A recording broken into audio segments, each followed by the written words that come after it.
Avant que vous regardiez ce programme, je veux vous parler de quelque chose qui pourra vous aider à faire certaines comparaisons. J'ai piloté dans les années 50 sur d'extraordinaires 4 temps, et le premier film de ce programme, réalisé en 1973, vous montrera comment un pilote est devenu célèbre en battant ses gros 4 temps au guidon de moto 2 temps. Son nom était Jarno Saarinen. Dans la première partie, qui parle des 200 miles d'Imola, vous allez découvrir pourquoi le nom de Jarno Saarinen est devenu célèbre dans le monde entier. Au guidon d'une petite 350 Yamaha, il a battu les plus grands pilotes du moment qui couraient, quant à eux, sur des 750. Un an plus tard, à Monza, un tragique accident est survenu, incluant Renzo Pasolini et Jarno Saarinen.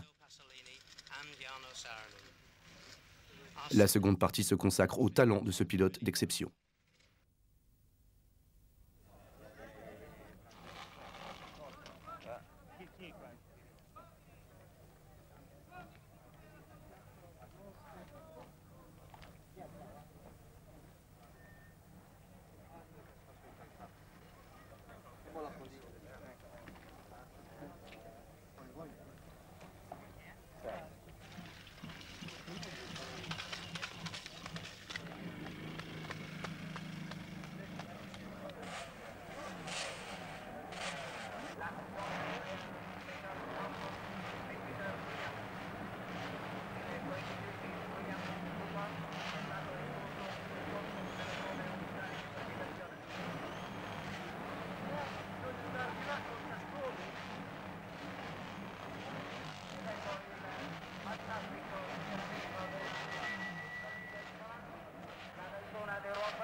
Comme on pouvait s'y attendre, la course des 200 miles d'Imola fut baptisée le Daytona européen.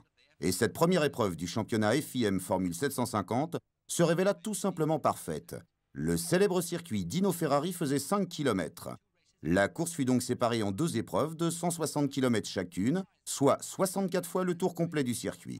Une prime de 40 000 € attirait les meilleurs pilotes juchés sur les motos de course parmi les plus rapides au monde. La crème des compétiteurs d'Europe fut rejointe par les meilleurs pilotes américains.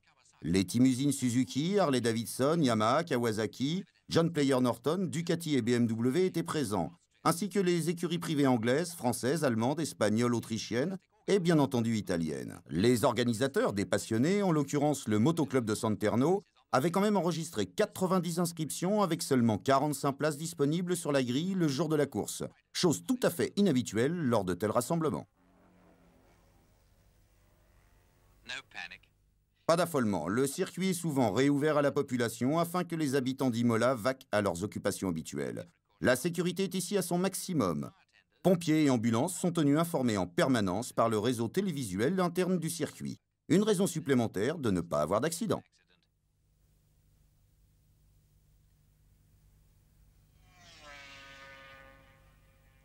Au fur et à mesure que la fin des qualifications approche, tous les coureurs pilotent à la limite et certains la dépassent même. Heureusement, le pilote s'en sort indemne, mais pas sa moto. Cette épreuve, mise en place pour la première fois l'année dernière, fut gagnée par Paul Smart sur une Ducati. Cette année, sur sa Suzuki, il devra vraiment se montrer à la hauteur afin de conserver son titre face à l'homme qui mène le championnat du monde 250, le Finlandais Jarno Saarinen, tout frais et moulu de sa récente victoire à Daytona. Ici, dans le paddock, Jarno discute avec Kel Carothers et Gary Fisher de l'écurie américaine Yamaha. La Norton de Dave Potter apparaît comme légèrement dépassée par rapport à d'autres machines d'origine plus exotique. Mais sa vitesse de pointe et sa fiabilité, pas forcément évidente au premier abord, en feront douter plus d'un dans cette course.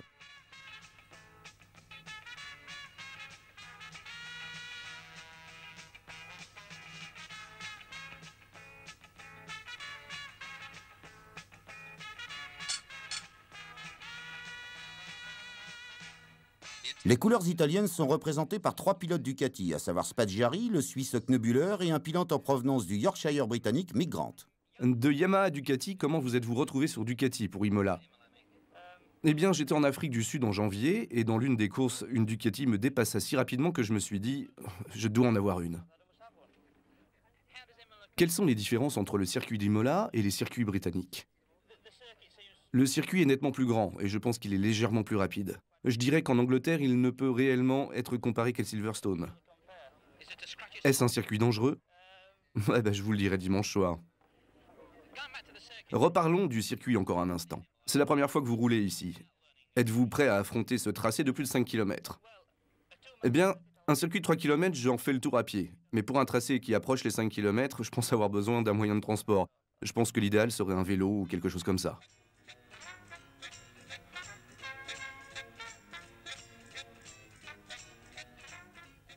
Essayant également quelque chose d'inhabituel, Gary Fisher et Barry Sheene amusent le paddock avec leurs plaisanteries.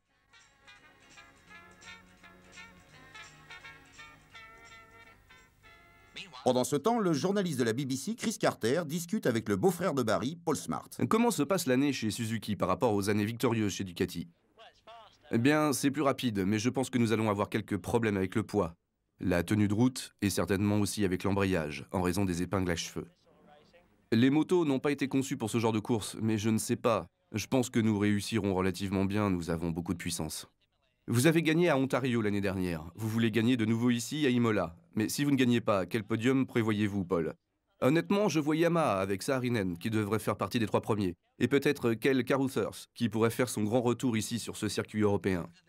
Nous sommes ici avec le team Yamaha qui court pour le titre en 750. Kel, nous avons entendu beaucoup de choses dans le paddock sur le fait que Yamaha court effectivement pour le titre en Formule 750. Qu'en pensez-vous? Pour suivre les règles de la Formule 750, les Yamaha doivent être construites à partir de pièces de série, ce qui est le cas. Plus le cas que pour la plupart des machines se trouvant ici. Le fait est que Yamaha a certainement fait les choses plus en accord avec le règlement et a suffisamment construit de machines afin que les gens puissent en acheter. Jarno, vous nous avez tous littéralement étonnés ici aujourd'hui. Pensez-vous pouvoir aller encore plus vite demain? Oui, bien sûr. J'allais doucement aujourd'hui, je faisais juste chauffer les pneus. D'autres pronostics, hormis une victoire Yamaha, êtes-vous réellement inquiété par les autres écuries? Eh bien, pour être bref, non. Le jour de la course est arrivé et plus de 80 000 fans envahissent le circuit d'Imola. Parmi eux, de nombreuses nationalités, avec bien sûr plusieurs charters arrivant d'Angleterre. Mais pourquoi ce si grand intérêt pour la Formule 750? Eh bien certainement pour voir les meilleurs pilotes du monde sur ce qui devrait être a priori des motos de série et ce qu'ils vont faire avec.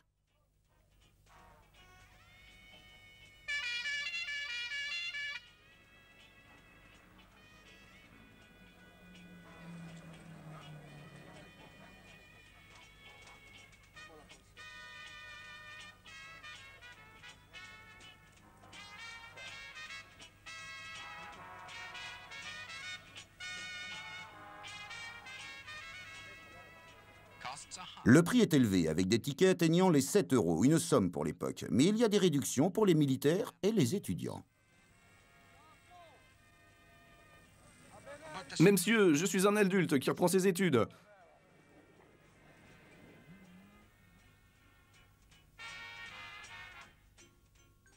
Les parkings sont archi complets.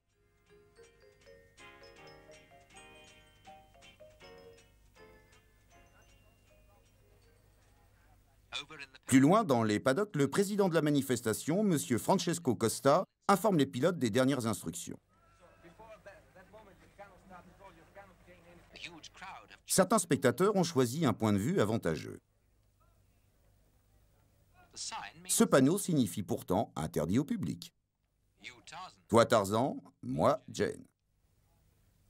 Le balcon semble complet. L'excitation et la tension dans le public est exceptionnelle. Comme la barrière du circuit s'est effondrée, les membres du service d'ordre entrent alors en action avec des extincteurs, ce qui ne fait reculer la foule que de quelques pas. Et sur la grille arrive Gary Fisher, le jeune champion américain de Yamaha. Et notre star Suzuki, Barry Sheene.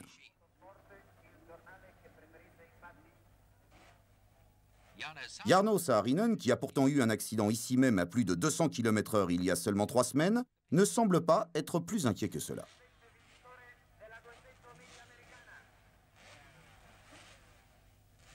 Peter Williams, Jack Findlay, Hideo Kanaya et Barry Sheene. Les 45 qualifiés seront placés en deux groupes, le second groupe partant 6 secondes après le premier groupe. Mais avant tout, ils doivent faire un tour de chauffe. Surprise, quelques minutes avant le départ, Saarinen se place avec sa moto sur la rambarde et il n'a pas bougé lorsque les autres pilotes partent.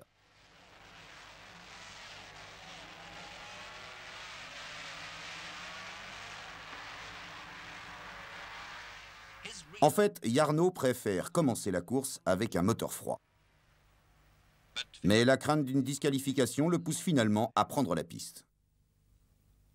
Les pilotes préfèrent largement cette course à celle de Daytona. Tout est réuni. Longue ligne droite, virage rapide, virage serré, côte et descente. Un circuit permettant de distinguer les vrais pilotes des autres. Bien que nous n'ayons pas tellement de poireaux ici, car seulement 10 secondes séparent les plus rapides des plus lents, ce qui est exceptionnel.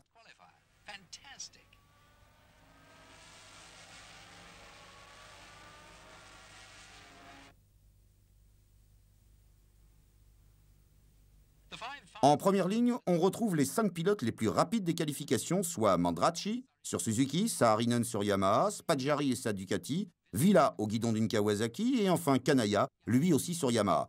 4 écuries différentes aux 5 premières places.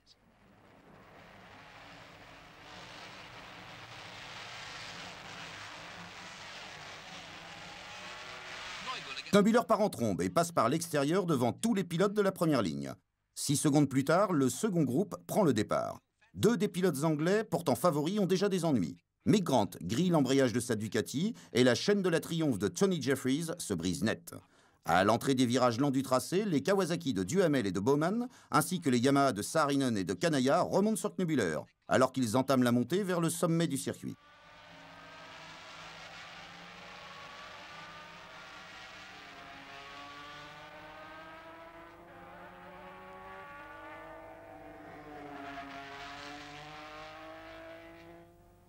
Alors qu'ils plongent sur la droite en longeant les murs des villas bordant le circuit, Saarinen et Duhamel se bagarrent devant Bowman, Kanaya et Knobuller.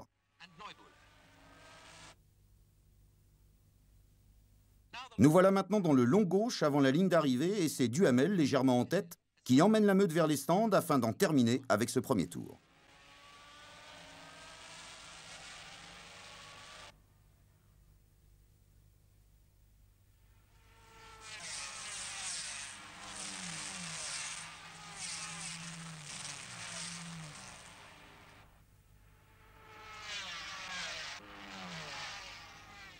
En abordant la partie lente du tracé pour la seconde fois, Saarinen se porte aux côtés de Duhamel. Duhamel élargit sa trajectoire et Saarinen en profite pour s'emparer du commandement. Derrière Bowman, Mandracci se rapproche de la 4e place, mais un piston serré mettra fin à ses espoirs.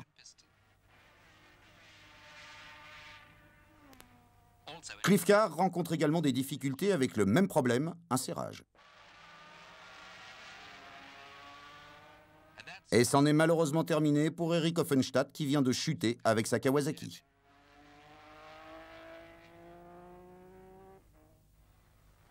Et voici de nouveau les leaders. Saarinen se bat pour tenir à distance les Kawasaki de Duhamel et de Bowman qui sont dans sa roue arrière. Les deux Américains ne lâchent pas le Finlandais, mais ils vont bientôt avoir un sérieux problème à affronter, leur machine nécessitant un arrêt ravitaillement avant la fin de la course, les Yamaha étant capables de faire les 160 km non-stop. Pas de changement concernant les 3 premiers, mais l'année dernière, le vainqueur, Paul Smart, après un mauvais départ, avait finalement réussi à s'emparer de la 4e place avec sa Suzuki.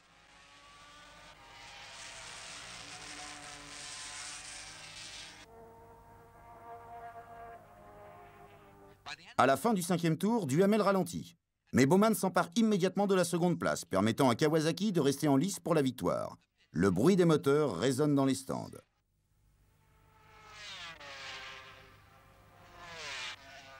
Duhamel, ou Super Grenouille comme il est surnommé, est manifestement en proie à de sérieux problèmes, alors que Smart lui ravit la 3e place.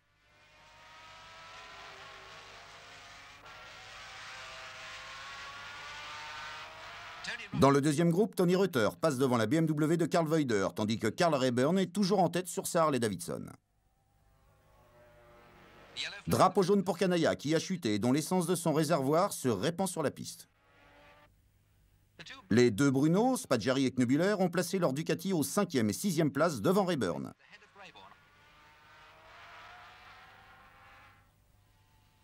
Saarinen a maintenant pris 10 secondes d'avance sur Bowman. Paul Smart, en roue libre, abandonne sa 3e place suite à des problèmes d'allumage et laisse Knobuller passer.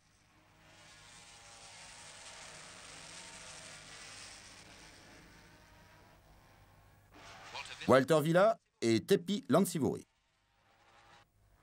Renzo Pasolini. Saarinen. Bowman. Carousers. Et Peter Williams sur la John Player Norton. Jarno est désormais en tête avec une confortable avance, les deux Ducati poursuivant Bowman, lui-même ralenti par de l'huile s'étant déposé sur sa visière. Les pilotes sont de retour vers les stands, interrompant la quiétude des mécanos. John Williams arrive avec un problème de pression d'huile sur sa Honda. Galino, lui aussi, rejoint les stands sur sa très performante Honda.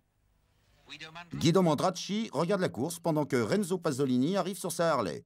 Un Renzo Pasolini malade et encore dans son lit quelques heures avant la course. Galino repart. Saarinen rattrape maintenant les attardés, pendant que certains pilotes se bagarrent encore pour les places d'honneur.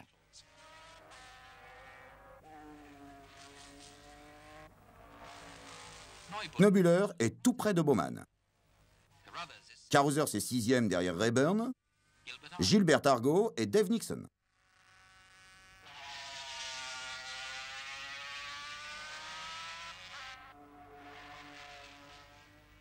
À la fin de la première partie de la course, Saarinen mène avec plus d'1 minute et demie.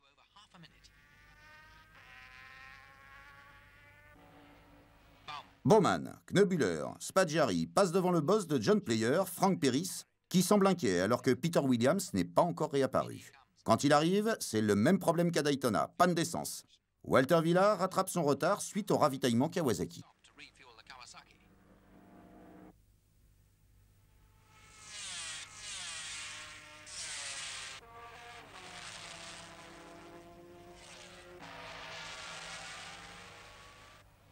Oups, une belle bagarre pour la seconde place.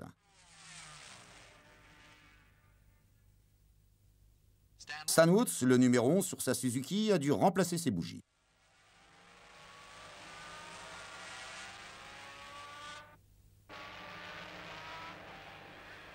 Knobuller vient de finir dans les bottes de paille après un freinage trop appuyé. Il perd sa seconde place et doit même abandonner sur blessure au poignet. Cet accident permet à Spadgeri d'accéder à la seconde place. Lansivori est maintenant 6e, juste derrière Villa. Jack Findlay se bat contre Bowman pour la 7e place.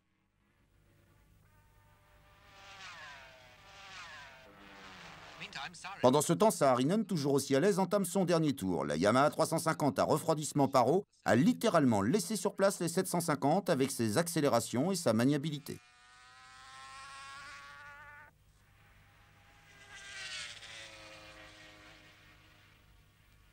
En franchissant la ligne, Jarno possède 40 secondes d'avance sur Spadgeri second. Carousers est dans la roue de Rayburn. Profitant du dépassement de quelques attardés, Carousers réussit à s'emparer de la 3e place au détriment du courageux Américain qui pilote avec une épaule blessée.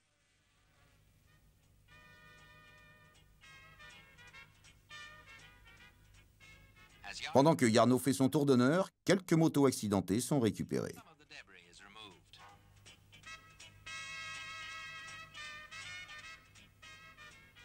Le public se restaure avant d'assister à la seconde course.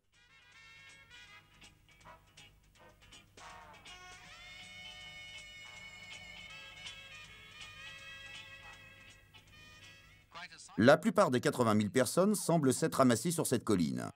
Il y a là des familles complètes, même le grand-père est venu.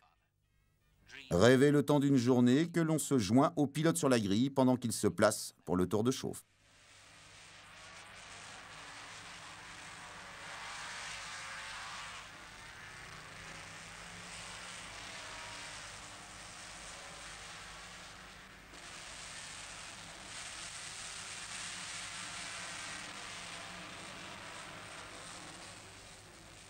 Dès les premiers mètres de la seconde course, Saarinen prend la tête.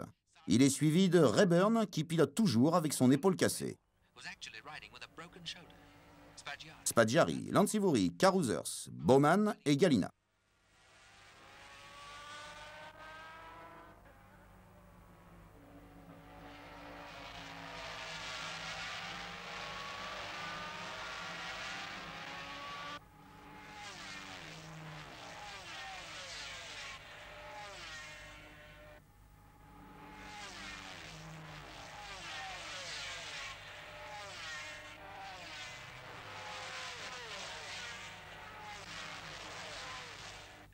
À la fin du premier tour, Saarinen est toujours en tête, avec derrière Rayburn et Spaggiari à la bagarre.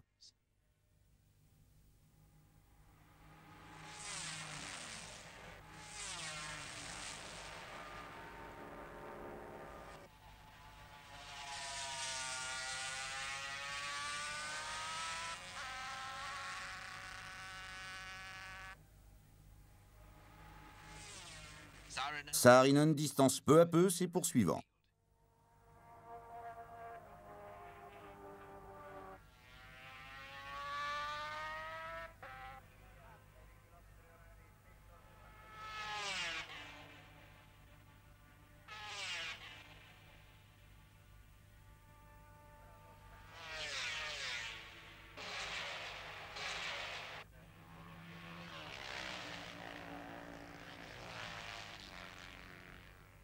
Ce drapeau signifie qu'il y a de l'huile sur la piste. Voilà pourquoi l'ambulance arrive. De cette manière, si un accident survient, le pilote pourra être immédiatement évacué et la course pourra continuer sans être bloquée ou ralentie.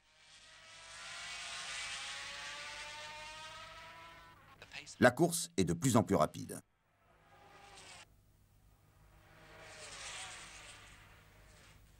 Dans les stands, Rod Gould de l'écurie Yamaha semble nerveux, mais la jolie femme de Saarinen, Soeli, sait exactement à quel moment lever les yeux. Maintenant. Et juste à cet instant, Jarno lui passe devant. Il possède désormais une solide avance sur Spaggiari, toujours second. Werner Vierter, Tony Reuter,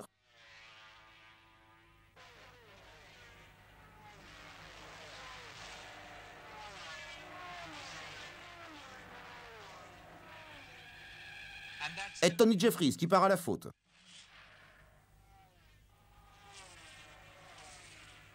Il se relève et semble OK. Les dégâts sont mineurs et il peut repartir. Jarno accentue son avance. Il tourne avec la régularité d'une horloge et sa moto semble visser sur des rails dans les virages. Mick Grant s'est emparé de la 7e place, compensant un peu sa désastreuse première course. Art Bowman est déjà tombé, réalisant ainsi le peu enviable record d'avoir chuté à chaque course cette année. Sa moto semble également lui poser quelques problèmes, mais se remet soudain à fonctionner normalement. Les ombres commencent à s'allonger, mais la foule reste nombreuse. Bien que Saarinen soit maintenant devenu quasi inaccessible, la bagarre pour les places d'honneur reste vraiment passionnante.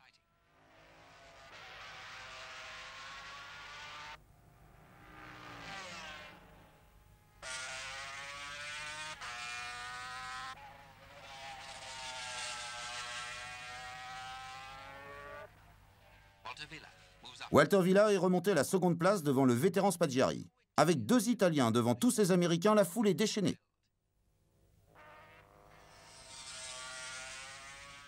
La ligne d'arrivée est proche pour Jarno Saarinen. Le pilote finlandais vient d'effectuer une superbe démonstration de son talent en remportant les 200 miles d'Imola lors de sa première participation. 3e sur la ligne d'arrivée, mais second au classement général, Bruno Spaggiari finit à cette place pour la seconde année consécutive. Tony Reuter, quant à lui, se souvient soudainement qu'il doit passer la ligne pour être considéré comme arrivé. Les Italiens connaissent et adorent les sports mécaniques et savent apprécier à sa juste valeur le talent de Jarno, ainsi que celui de tous les autres pilotes qui ont franchi la ligne d'arrivée. C'est maintenant la bousculade pour arriver jusqu'au podium et à la cérémonie des vainqueurs.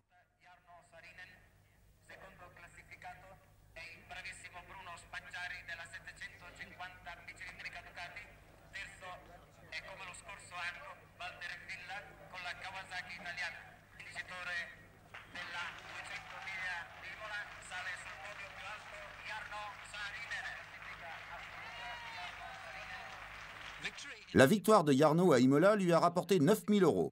Sur sa 350 Yamaha, il a mené pendant 59 des 60 tours de la course et à une vitesse moyenne dépassant les 160 km/h. En gagnant aujourd'hui avec une telle classe, Jarno Saarinen vient de prouver qu'il est bien le meilleur pilote du monde à ce jour.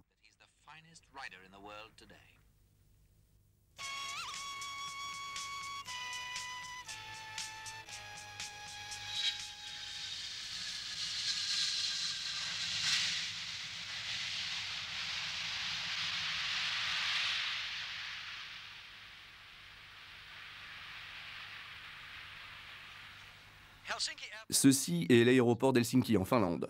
Cet aéroport se trouve au sud d'un pays qui s'étend au-delà du cercle polaire. En superficie, la Finlande est plus large que la Grande-Bretagne. Mais la population de la Finlande ne dépasse pas les 5 millions d'habitants, ce qui fait que le niveau de vie y est très élevé. D'autre part, les Finlandais adorent le sport. On compte en Finlande 62 000 lacs, et lorsque les Finlandais ne sont pas au sauna, ils nagent, ils font du canoë, ils pêchent. En juin, le jour dure 19 heures, ils peuvent alors s'adonner à leur sport favori. Mais en hiver, la neige recouvre tout. Ils font essentiellement du ski, sans oublier toutefois les extraordinaires compétitions de moto sur glace. C'est dans ce sport que le Finlandais Jarno Saarinen a été découvert par le public lorsqu'il remporta le championnat national. C'était en 1965, il avait 19 ans. De nombreux autres succès ont suivi, jusqu'à ce qu'en 1972, il devienne ambassadeur du sport en ramenant à la Finlande le titre de champion du monde 250. En décembre 1971, il épouse Soeli, une très jolie femme de sa ville d'origine, Turku, et ensemble, ils voyagent à travers les épuisants championnats du monde continentaux. Mais comme nous le savons, la carrière de Jarno fut brillante, mais brève. En 1973, un dimanche de mai, Jarno Saarinen et Renzo Pasolini meurent dans un accident dans la Curva Granda à Monza, en Italie. En ces quelques terrifiantes secondes, le monde de la moto perdait le meilleur pilote de l'époque. Il aurait probablement pu devenir le plus grand à jamais. Mais pour la femme de Jarno, Soeli, une nouvelle vie commence. Elle a été sa compagne de tous les instants, en l'accompagnant sur tous les circuits du monde, complétant son intelligence avec son charme, son tact et sa compréhension. Un an après ce terrible accident, elle ressort enfin de l'ombre et devient hôtesse de l'air pour la compagnie nationale Finnair.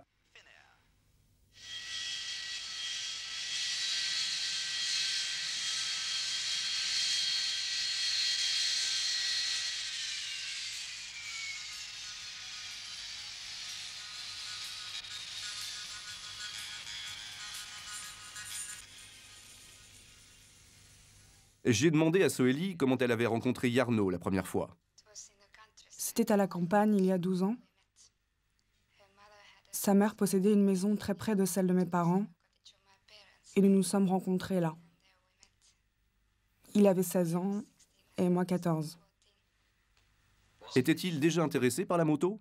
Oui, absolument. Et vous? Pas à ce moment. Mais cela est venu lorsque Jarno a commencé à vraiment s'y intéresser. Quelles étaient les motivations de Jarno? Pourquoi faisait-il de la compétition? Était-ce pour l'argent, la gloire, l'aventure ou quoi d'autre? Peut-être un peu l'aventure. Il disait lorsqu'il a commencé à courir qu'il voulait voyager et voir le monde. Et que seule la compétition lui offrait cette possibilité. Comment se sont passés les premiers jours de Jarno dans le monde de la moto, lorsqu'il n'avait pas beaucoup d'argent? Les Finlandais ne se passionnent pas pour les courses de moto. Ce n'est pas très populaire ici. Et Jarno avait également ses études. Il voulait les terminer. Lorsqu'il acheta sa première Yamaha, il emprunta l'argent à 3 banques différentes.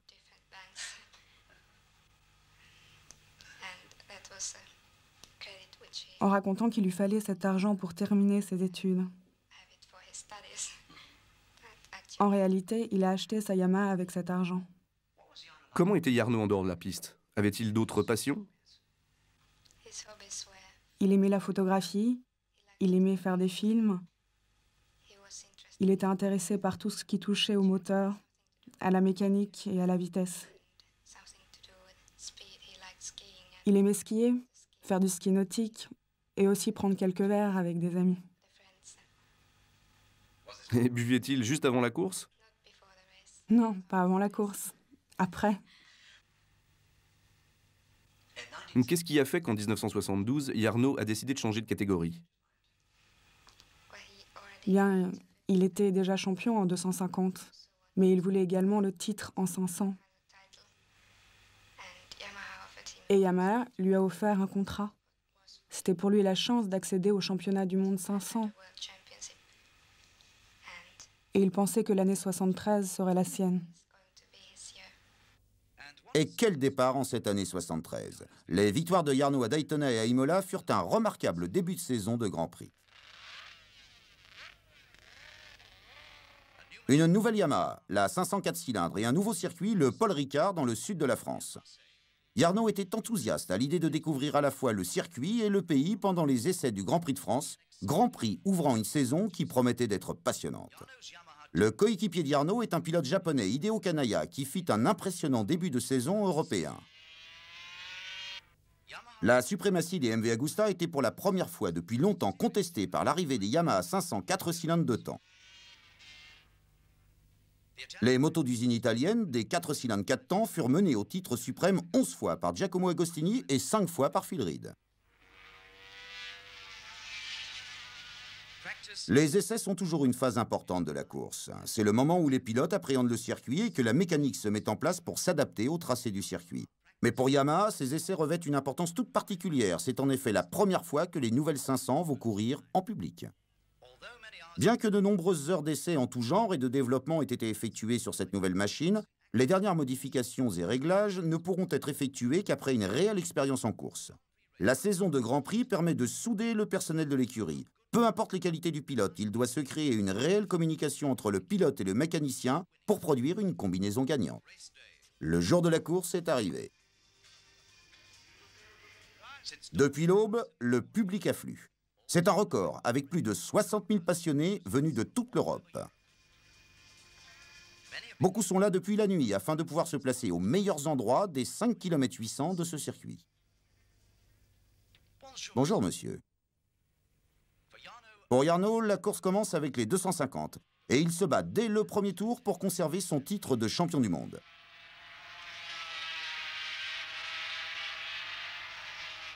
L'Italien Renzo Pasolini mène au premier virage, mais Jarno n'est pas d'humeur à se contenter de la seconde place aujourd'hui.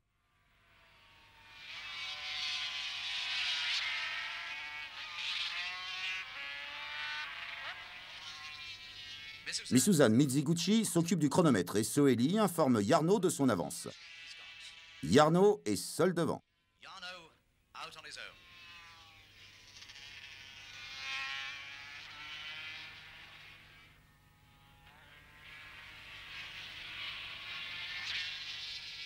Derrière, Kanaya a rattrapé Pasolini et au 5e tour, il prend la seconde place. Jarno accroît sans effort son avance à chaque tour, se payant même le luxe d'un nouveau record du tour.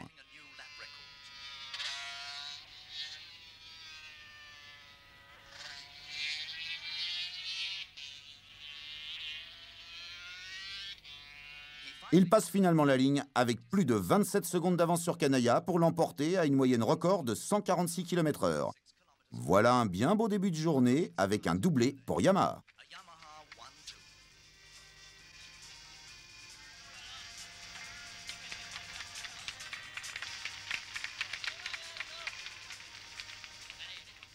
Mais pour Jarno, cette course n'était qu'un échauffement de début de journée. Voilà le vrai combat, la course des 500. C'est le moment de vérité. On peut sentir une extrême tension alors que Saarinen et Kanaya se placent sur la grille, avec à leur côté un extraordinaire duo de pilotes, Agostini et Reed.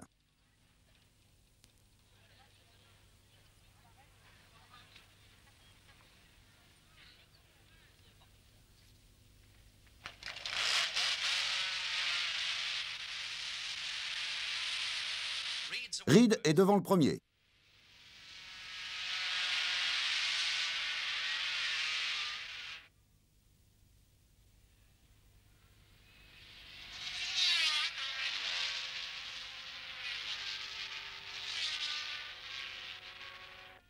Mais Phil Reed ne reste pas seul devant longtemps. Saarinen et Agostini le rattrapent et la bagarre commence.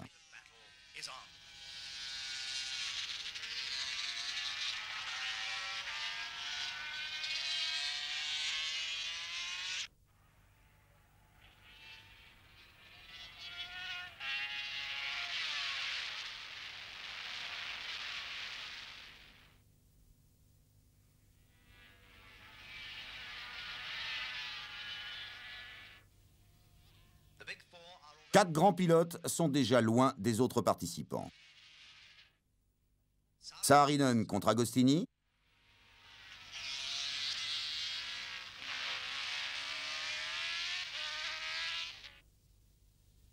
Et Reed contre Kanaya. Un véritable duel Yamaha contre MV.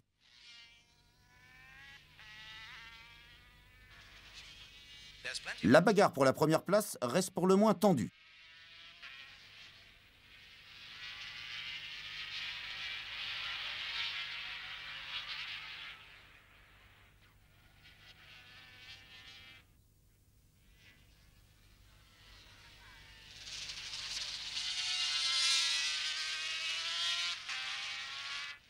Nous sommes maintenant presque à mi-course et l'avance de Saarinen se confirme. Agostini est à la limite, mais il réussit à rester assez près du Finlandais.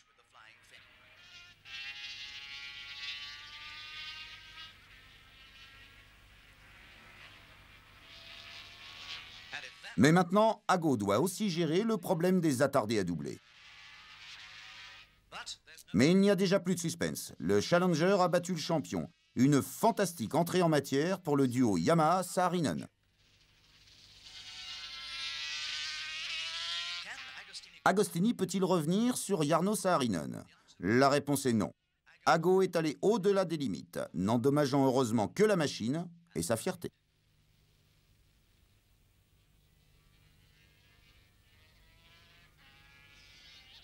Avec désormais son principal rival hors course, Jarno peut s'en donner à cœur joie et nous offre une impressionnante démonstration de pilotage.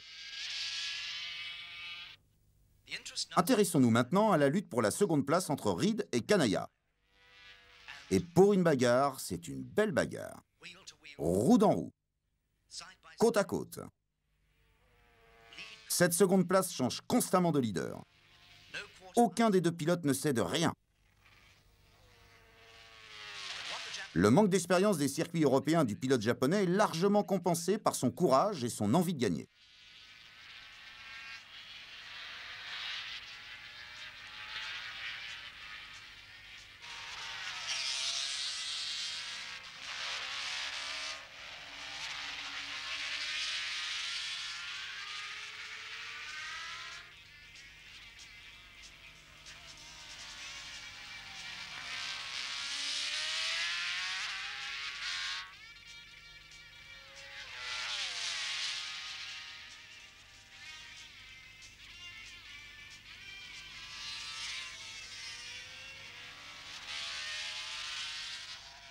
Alors que Reed et Kanaya se battent pour la seconde place, Jarno s'empare sans remords des 15 points de la victoire, les points d'une première victoire d'une série de 11 succès en Grand Prix.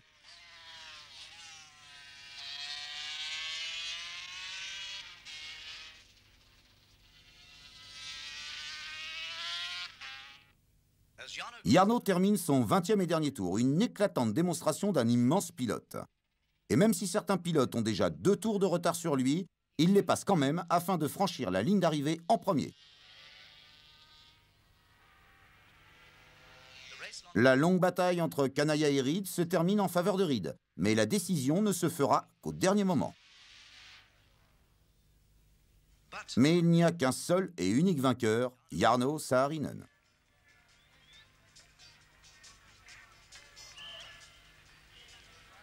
Avec une Yamaha en première et 3e position, c'est un véritable triomphe pour l'écurie. Jarno heureux. Il aime la course et il aime gagner.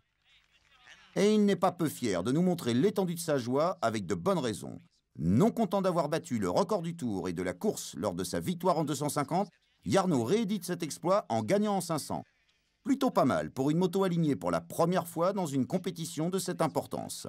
Un véritable triomphe pour l'ouverture de cette saison de Grand Prix. Ce n'est pas uniquement le pilote qui célèbre son succès sur le podium, mais aussi toute une équipe qui a passé des heures en essais privés avant la course. Et cette écurie Yamaha a bien gagné le droit de laisser couler le champagne à flot. Vince French a un problème, la bouteille est aussi grosse que lui. À ta santé, Yamaha. Et à ta santé, Jarno. Tout le monde commence à être particulièrement gai. Et n'oublions pas Kanaya, qui boite toujours à la suite de son accident à Imola la semaine passée. Il reçoit les félicitations de ses compatriotes.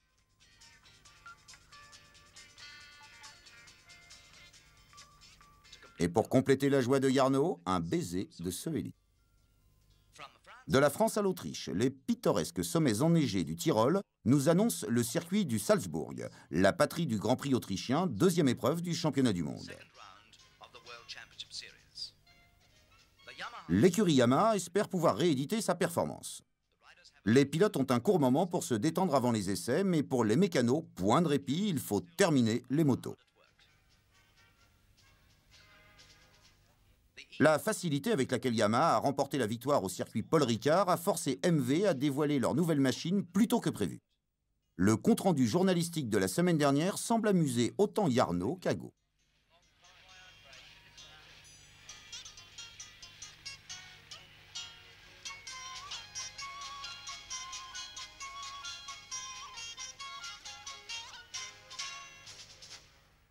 Mais maintenant, les choses sérieuses commencent, avec Ago qui prend en main la nouvelle MV.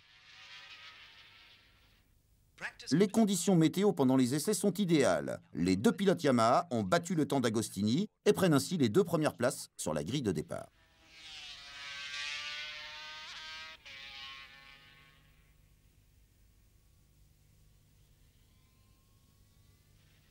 Pire que tout, Ago tombe en panne et doit être raccompagné au stand par Jarno.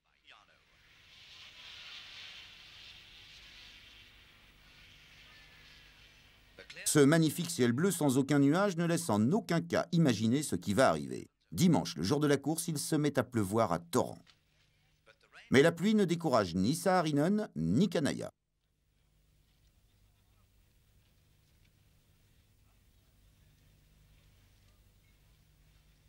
Jarno grimpe une dernière fois afin de vérifier les conditions météorologiques pendant que Vince French fait chauffer la 250 afin que celle-ci soit prête pour la course.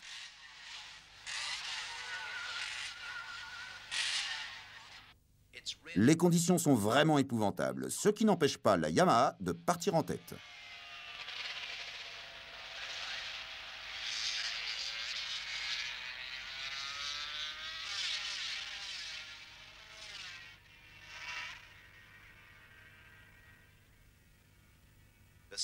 Le circuit glissant cause beaucoup d'accidents, mais encore une fois, le duo Yamaha-Saarinen se déchaîne. Sur la ligne, Jarno finit 13 secondes devant son coéquipier Kanaya et raconte à Rod Gould qu'il faisait froid, humide et que tout cela était bien inconfortable.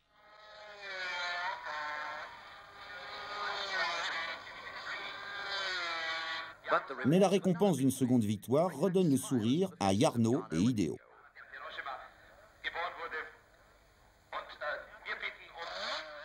Et maintenant, la course des 500.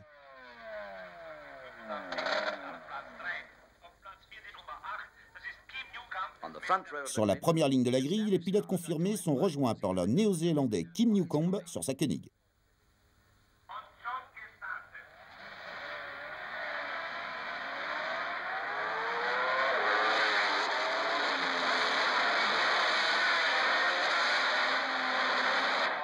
Encore une fois, c'est Reed sur sa MV qui prend le meilleur départ, poursuivi par Saarinen sur sa Yamaha.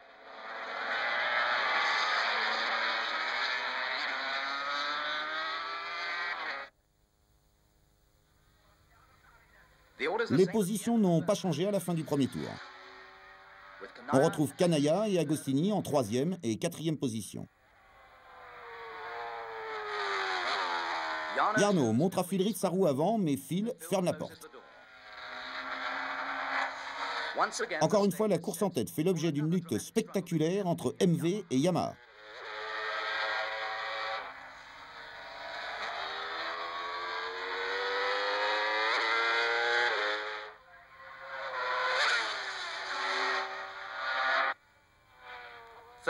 Troisième tour, Jarno essaie de passer à l'extérieur, puis à l'intérieur.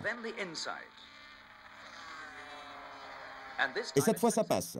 Il dépasse Phil Reed et s'empare du commandement.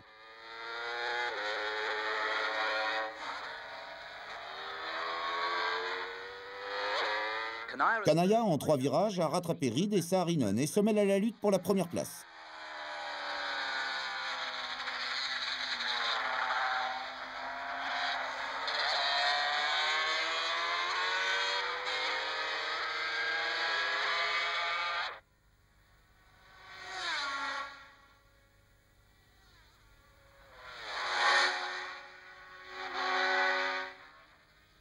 Kanaya est maintenant devant Reed. Agostini, sur l'autre MV, a ralenti le rythme avant d'abandonner. Une fois de plus, c'est un doublé Yamaha.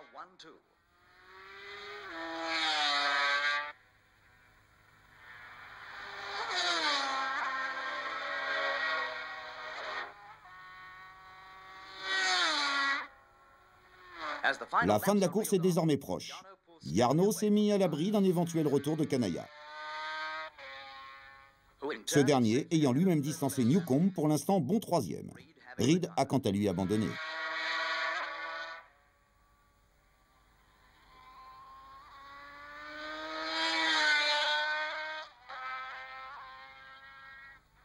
Encore une autre victoire pour Jarno, sa 4e victoire consécutive en Grand Prix.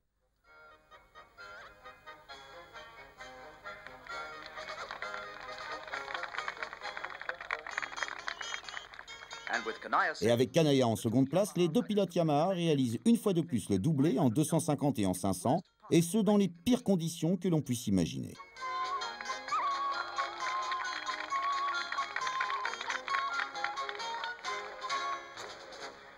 De la pluie au soleil, on voit ici Jarno ramenant sa 250 au stand pendant les essais du Grand Prix d'Allemagne sur le circuit d'Hockenheim. Chaque circuit est différent et pour que les machines restent performantes, les mécaniciens doivent régler les motos afin de les adapter à la piste. Il y a toujours de nombreuses choses à faire, comme régler les suspensions, ajuster la carburation, choisir les bons rapports de boîte, sélectionner les bons pneumatiques. Bref, tout ce qui est incontournable, ce qui occupe toute l'écurie. Maintenant, voici le Tour des 500 avec Kanaya qui sort des stands pour se qualifier.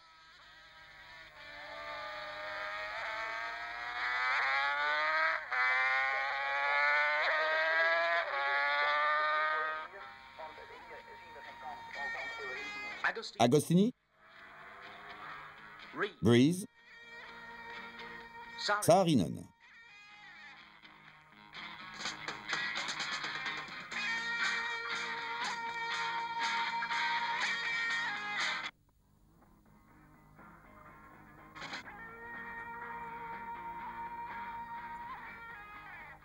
Visage tendu dans les stands Yamaha, comme chez MV. Mais si certains pilotes sont rivaux sur la piste, ils restent de bons amis dans la vie, comme nous le démontre Rocky Agusta, discutant ici avec Rod Gould. Petit moment de détente pour les pilotes, avec un Kanaya particulièrement bien entouré. Jarno fait l'éloge des mérites de sa Yamaha auprès de Rocky Agusta et de Phil Reed, les 2 pilotes restant sceptiques.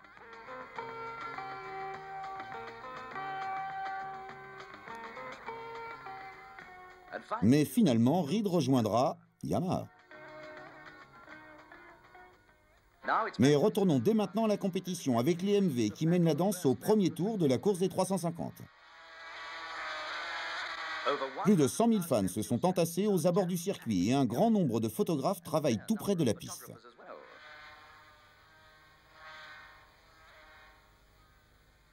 Mais les choses débutent bien mal pour MV avec Reed et Agostini qui abandonnent.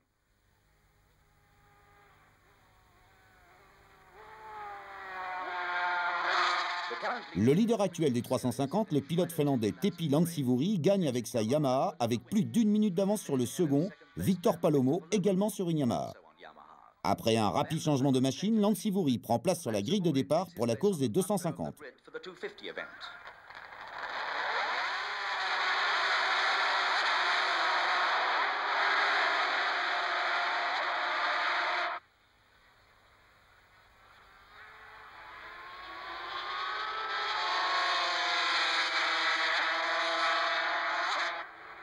Dès le départ, Fins, Lansivuori et Saarinen occupent les premières places.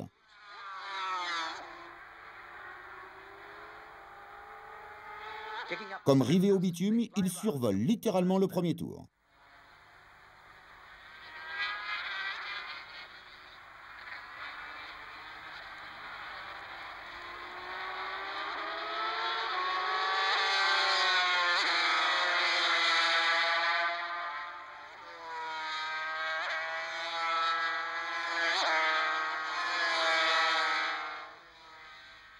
Kanaya, Saarinen et Lansivuori. Cette fois, c'est Saarinen en tête.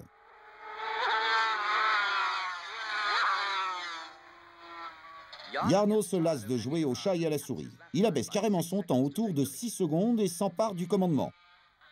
Et si par hasard quelques pilotes essaient de le suivre, il se met au motocross.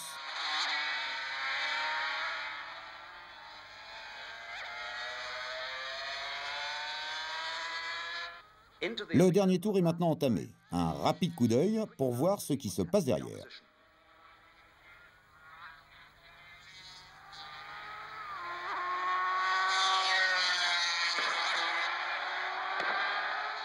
Sous les feux d'artifice tirés par ses fans, Jarno gagne encore. Toujours inquiet, Jarno vérifie ses temps.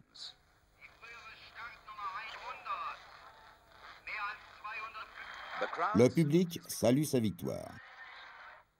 L'hélicoptère se rapproche dangereusement des spectateurs. Sur la grille se placent maintenant les pilotes pour la course des 500, avec les MV espérant pouvoir obtenir une 3e place.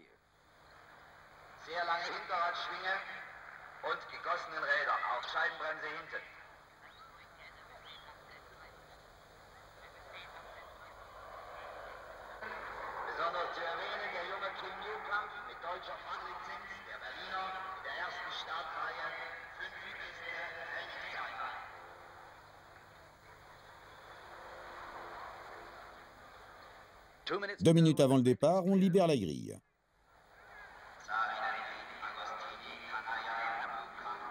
Tout le monde est prêt à partir.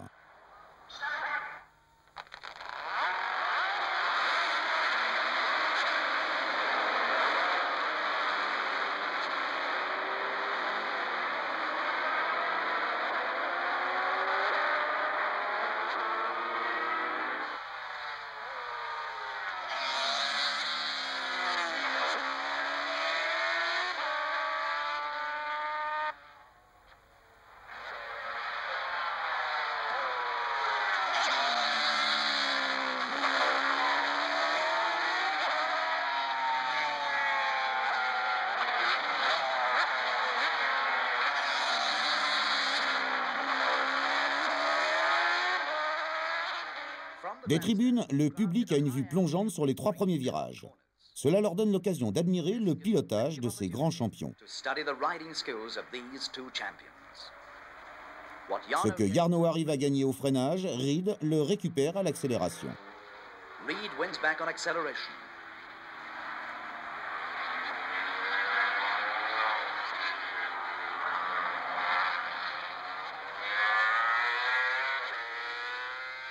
Tous les ingrédients sont réunis pour une nouvelle bagarre d'anthologie.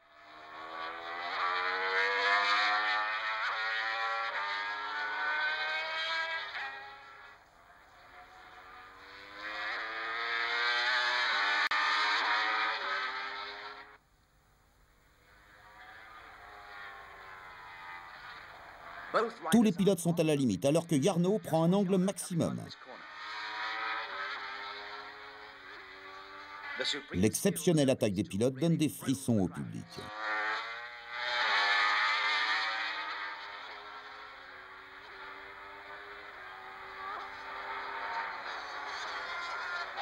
Kanaya,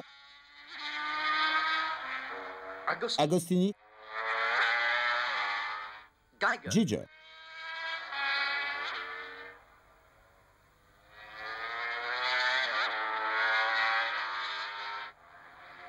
Et Jarno met la pression sur Reed.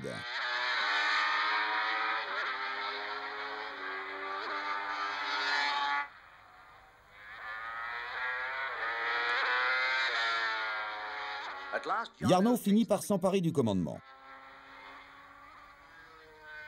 Mais pas pour longtemps, Reed reprend la tête.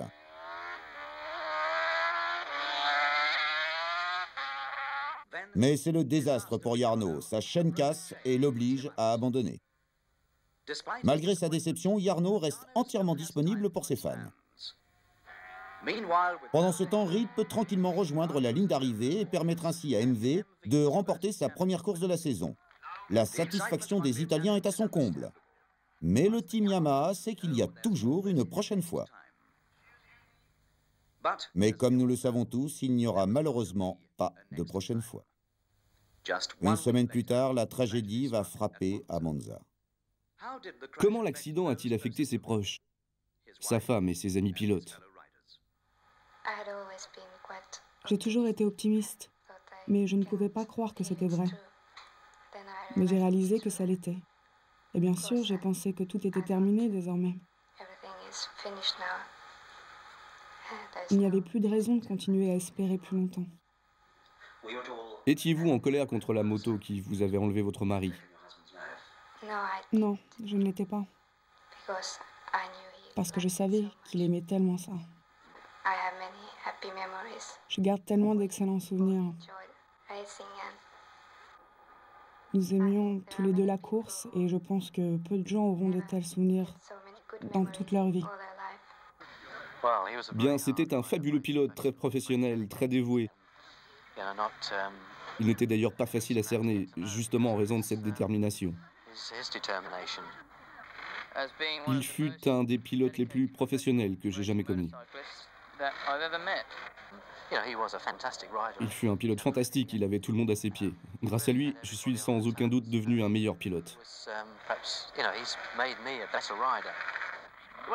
Lorsque vous commencez une course avec n'importe quel pilote, excepté Jarno, vous savez que vous avez une chance de gagner. Mais Jarno était si rapide qu'il vous déstabilisait avant même que la course n'ait commencé. Il savait déjà qu'il allait gagner. Lorsqu'il arrive derrière vous en course, vous comprenez que vous ne pourrez pas le battre. Il était très professionnel. Il connaissait l'impact des médias, il aurait voyagé n'importe où, n'importe quand. Il fait n'importe quoi pour ce sport. Pour lui-même et pour Yamaha. En ce qui concerne son image, il a par exemple fait d'énormes efforts pour apprendre d'autres langues. Une fois, sur une interview télévisée en Allemagne, il a mené toute l'interview en allemand. Je me souviens d'une anecdote particulière lors d'une course l'année dernière. Il avait quelques problèmes avec sa 350. Et avant que la course ne commence, nous avions remarqué qu'il regardait le gazon.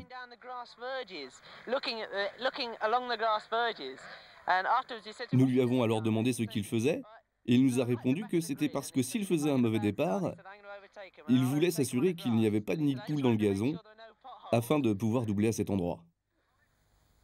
Quel que soit le sport, il y a systématiquement des artistes qui se révèlent brillants. Mais à un moment ou à un autre, il arrive toujours un champion qui se démarque des autres. Pas uniquement pour son talent ou son courage, mais aussi pour son charme, son humanité et sa personnalité. Tel était Jarno Saarinen.